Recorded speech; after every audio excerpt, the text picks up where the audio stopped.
الحمد للہ رب العالمین والصلاة والسلام علی سید الانبیاء والمرسلین اما بعد فاعوذ باللہ من الشیطان الرجیم بسم اللہ الرحمن الرحیم اللہم صلی علی محمد وعلی آل محمد وصحابہ وبارک وسلم اللہم انی اسألک علما نافعا اللہم رب زدنی علما۔ Lecture number 13۔ آج ہمارا جو ٹاپک ہے وہ ہے خاندان مصطفیٰ، کہ ہم کو پتہ ہونا چاہیے، ہم کو معلوم ہونا چاہیے ہمارے نبی صلی اللہ تعالیٰ علیہ وآلہ وسلم کے خاندان کے بارے میں بھی، کہ آپ کا کیا، کون کون آپ کے خاندان میں ہیں اور اہل بیت کون ہیں، یہ سب ہم کو معلوم ہونا چاہیے۔ ہمارے نبی اور ان کا کلمہ پڑھ کے ہم مسلمان ہوئے ہیں، اور قیامت کے دن وہ ہماری شفاعت فرمائیں گے، ہمارے حق میں دعا کرتے ہیں، امتیوں کے لیے دعا کرتے ہیں، وہ ہم کو بھی چاہیے کہ ہم کو ان کے بارے میں پتہ ہونا چاہیے، معلوم ہونا چاہیے۔ ہمارے پیارے نبی صلی اللہ تعالیٰ علیہ وآلہ وسلم کا تعلق عرب کے مشہور و معروف اور معزز خاندان قریش سے تھا۔ ہمارے پیارے نبی صلی اللہ تعالیٰ علیہ وآلہ وسلم کے اللہ عز و جل کے خلیل حضرت سیدنا ابراہیم علیہ السلام کی اولاد میں سے ہیں۔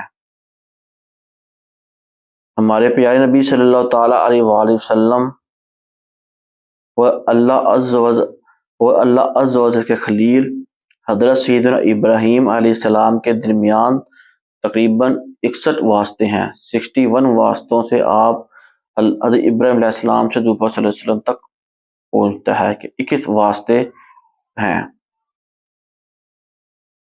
ہمارے پیارے نبی صلی اللہ تعالیٰ علیہ وآلہ وسلم کا مختصر شجرہ شریف یہ ہے کہ سیدنا محمد بن عبداللہ بن عبد المطلب بن ہاشم بن عبد مناف بن قصاص بن کلاب بن مرہ، یہ مختصر شجرہ حضور صلی اللہ علیہ وسلم کا۔ آپ صلی اللہ تعالیٰ علیہ وآلہ وسلم کے 12 چچا تھے۔ سرکار مدینہ صلی اللہ علیہ وسلم کے سب چچا مسلمان نہیں ہوئے تھے، صرف 2 چچا حضرت سیدنا حمزہ رضی اللہ تعالیٰ عنہ اور سیدنا عباس رضی اللہ تعالیٰ عنہ مسلمان ہوئے تھے۔ ہمارے پیارے نبی صلی اللہ تعالیٰ علیہ وآلہ وسلم کی ازواج مطہرات رضی اللہ تعالیٰ عنہم کی تعداد 11 تھی، اور یہ سب امہات المؤمنین یعنی مومنین کی مائیں کہلاتی ہیں۔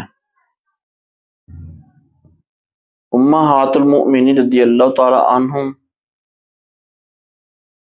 کے اسماء مبارک یہ ہیں: ام المؤمنین حضرت سیدنا خدیجہ رضی اللہ تعالیٰ عنہا، ام المؤمنین حضرت سیدنا سودا رضی اللہ تعالیٰ عنہا، ام المؤمنین حضرت سیدنا عائشہ بنت ابو بکر صدیق رضی اللہ تعالیٰ عنہا، ام المؤمنین حضرت سیدنا حفصہ بنت عمر فاروق رضی اللہ تعالیٰ عنہا، ام المؤمنین حضرت سیدنا ام سلمہ رضی اللہ تعالیٰ عنہا، ام المؤمنین حضرت سیدنا ام حبیبہ بنت ابو سفیان رضی اللہ تعالیٰ عنہا، ام المؤمنین حضرت سیدنا زینب رضی اللہ تعالیٰ عنہا، ام المؤمنین حضرت سیدنا زینب بنت خزیمہ رضی اللہ تعالیٰ عنہا، ام المؤمنین حضرت سیدنا میمونہ بنت حارث رضی اللہ تعالیٰ عنہا، ام المؤمنین حضرت سیدنا جویریہ بنت حارث خزیمہ رضی اللہ تعالیٰ عنہا، ام المؤمنین حضرت سیدنا صفیہ بنت حویہ بن اخطاب رضی اللہ تعالیٰ عنہا۔ آپ صلی اللہ تعالیٰ علیہ وآلہ وسلم کے 3 شہزادے تھے، اور ان کے اسماء مبارک حضرت سیدنا قاسم رضی اللہ تعالیٰ عنہ، حضرت سیدنا ابراہیم رضی اللہ تعالیٰ عنہ، حضرت سیدنا عبداللہ رضی اللہ تعالیٰ عنہ۔ انہی کا لقب طیب و طاہر ہے۔ آپ صلی اللہ تعالیٰ علیہ وآلہ وسلم کی 4 شہزادیاں تھیں۔ ان کے اسماء مبارکہ حضرت سیدنا زینب رضی اللہ تعالیٰ عنہ، حضرت سیدنا رقیہ رضی اللہ تعالیٰ عنہا، حضرت سیدنا ام کلثوم رضی اللہ تعالیٰ عنہا، حضرت سیدنا فاطمہ الزہرا رضی اللہ تعالیٰ عنہا۔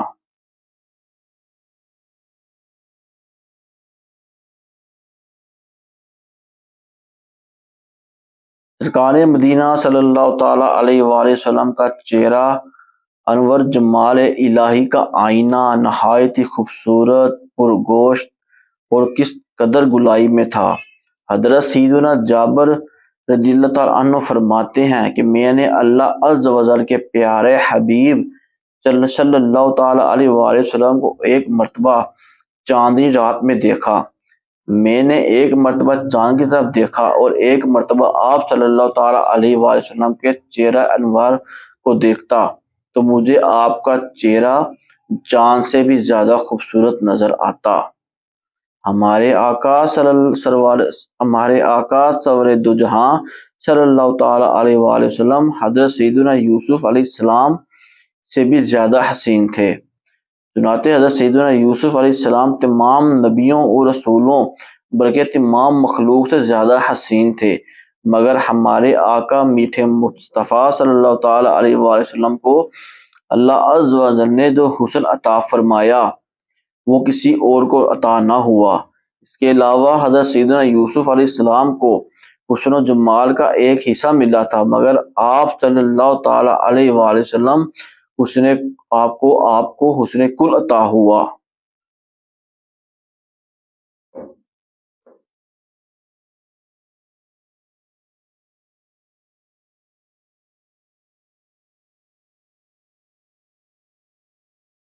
سرکار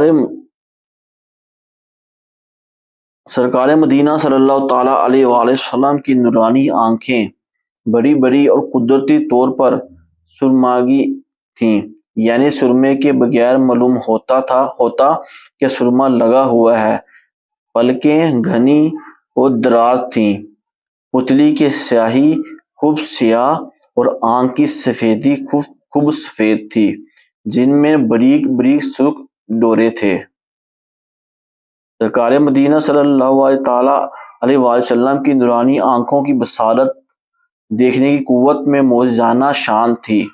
آپ صلی اللہ تعالیٰ علیہ وآلہ وسلم بیک وقت آگے پیچھے دائیں بائیں اوپر نیچے دن رات اندھیرے اجالے میں یکساں دیکھا کرتے تھے۔ سرکار مدینہ صلی اللہ تعالیٰ علیہ وآلہ وسلم کی نورانی آنکھوں کی عظمت کے متعلق اعلیٰ حضرت فرماتے ہیں، جس طرف اٹھ گئی دم میں دم آ گیا، اس نگاہ عنایت پہ لاکھوں سلام، جس کو دیکھا یہ موسیٰ سے پوچھے کوئی، آنکھوں والوں کی ہمت پہ لاکھوں سلام۔ سرے عرش پر ہے تیری گزر، دل فرش پر ہے تیری نظر، ملکوت و ملک پہ کوئی شے نہیں وہ جو تجھ پہ آیا نہیں، تیری ہر ادا پہ لاکھوں کروڑوں سلام۔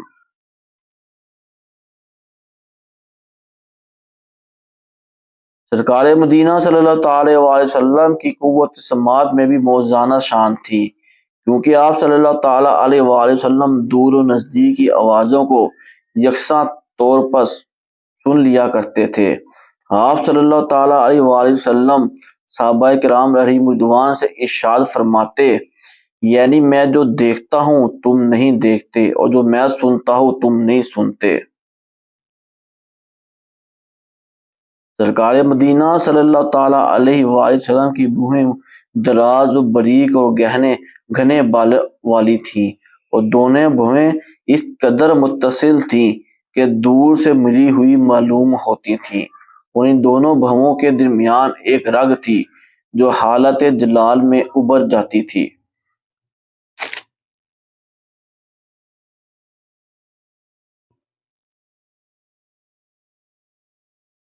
اسی پر اعلیٰ حضرت فرماتے ہیں، جن کے سجدے کو محراب کعبہ جھکی، ان بھووں کی لطافت پہ لاکھوں سلام، سرکار مدینہ صلی اللہ تعالیٰ علیہ وآلہ وسلم کی متبرک ناک خوبصورت، دراز اور بلند تھی، جس پر ایک نور چمکتا تھا۔ دو شخص باغور نہیں دیکھتا تھا، وہ یہ سمجھتا تھا کہ آپ صلی اللہ تعالیٰ علیہ وآلہ وسلم کی مبارک ناک بہت اونچی ہے، حالانکہ آپ کی ناک بہت زیادہ اونچی نہ تھی، بلکہ بلندی اس نور کی وجہ سے محسوس ہوتی تھی جو آپ کی مقدس ناک کے اوپر جلوہ فگن تھا۔ اسی پر اعلیٰ حضرت لکھتے ہیں، نیچی آنکھوں کی شرم و حیا پر درود، اونچی بینی کی رفت پہ لاکھوں سلام۔ سرکار مدینہ صلی اللہ تعالیٰ علیہ وآلہ وسلم کی پیشانی مبارک کشادہ اور چوری تھی، اور قدرتی طور پر آپ صلی اللہ تعالیٰ علیہ وآلہ وسلم کی مبارک پیشانی پر ایک نورانی چمک تھی۔ دربار رسالت کے شاعر مداح رسول حضرت سیدنا حسان بن ثابت رضی اللہ عنہ نے اسی حسین و جمیل نورانی منظر کو دیکھ کر یہ کہا، یعنی جب اندھیری رات میں آپ صلی اللہ تعالیٰ علیہ وآلہ وسلم کی مقدس پیشانی ظاہر ہوتی ہے تو اس طرح چمکتی ہے جس طرح راہ کی تاریکی میں روشن چراغ چمکتے ہیں۔ جن کے ماتھے شفاعت کا صحرا رہا، ان جمعی سعادت پہ لاکھوں سلام۔ سرکار مدینہ صلی اللہ تعالیٰ علیہ وآلہ وسلم کے رخسار نرم و نازک اور ہموار تھے، اور منہ فراخ، دان کشادہ اور روشن تھے۔ آپ صلی اللہ تعالیٰ علیہ وآلہ وسلم گفتگو فرماتے تو آپ صلی اللہ تعالیٰ علیہ وآلہ وسلم کے دونوں اگلے دانتوں کے درمیان ایک سے ایک نور نکلتا، اور جب کبھی اندھیرے میں آپ صلی اللہ تعالیٰ علیہ وآلہ وسلم مسکرا دیتے تو مبارک دانتوں کی چمک سے روشنی ہو جاتی۔ ماشاءاللہ، سبحان اللہ، کیا چہرہ مبارک تھا۔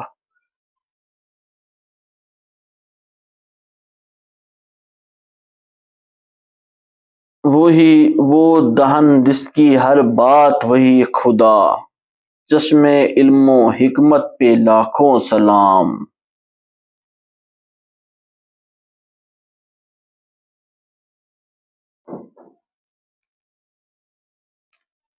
آج کے لیکچر میں تو ایک عجیب سی کیفیت طاری ہوئی کہ آپ ہمارے پیارے حبیب صلی اللہ تعالیٰ علیہ وسلم کا چہرہ مبارک کے بارے میں ہم نے پڑھا، کیسا چہرہ مبارک تھا۔ اگر آپ ہماری گناہ گار آنکھیں ہم بند کر کے اس کو تصور میں لائیں، لیکن ہماری آنکھیں اس قابل نہیں ہیں، ہمارے کام اس قابل نہیں ہیں کہ ہم ان کو تصور بھی کر سکیں۔ ہم کو اپنا وجود پہلے پاک کرنا ہوگا، ہم کو اپنے آپ کو پاک کرنا ہوگا، ہماری گناہ گار آنکھوں کو، ہم کو اپنی آنکھوں کو پاک کرنا ہوگا۔ تو یہ پاک کس طرح ہوں گی؟ یہ پاک آنکھیں اس طرح ہی ہوں گی کہ گناہوں سے بچا جائے، ناپاکی کی چیزیں نہ دیکھی جائیں، گناہ والے کام نہ دیکھے جائیں، کیونکہ کہتے ہیں کہ آنکھوں کا گناہ آنکھوں کا بھی زنا ہے۔ آنکھوں کا گناہ کیا ہے؟ گندگی دیکھنا، فحاشی دیکھنا، یہ آنکھوں کا زنا ہے۔ تو ہم کو چاہیے کہ ہم اسے بچیں، اور اگر ہم سے غلطی کوتاہی ہو گئی ہوئی تو ہم اس سے معافی مانگ کر اللہ سے توبہ کریں، اللہ لازمی ہماری توبہ قبول فرمائے گا۔ اور ہم اپنی آنکھوں کو پاک کریں، اپنے وجود کو پاک کریں، اپنے دل کو پاک کریں، اپنی سوچ کو پاک کریں۔ جب یہ سب کچھ ہو جائے گا تو پھر اس لیکچر کو آپ سن کر تصور کیجئے گا اور دروشی پڑھیے گا تو انشاءاللہ تعالی حضور صلی اللہ علیہ وسلم اللہ کی اطاعت سے ضرور کرم فرمائیں گے، اور ہم کو اپنی ان کی زیارت نصیب ہوگی۔ اللہ تعالیٰ آپ کو اور مجھ کو گناہوں سے بچنے کی اور اپنے آپ کو پاک کرنے کی، وجود کو گناہوں سے بچانے کی توفیق عطا فرمائے۔ السلام علیکم ورحمۃ اللہ وبرکاتہ۔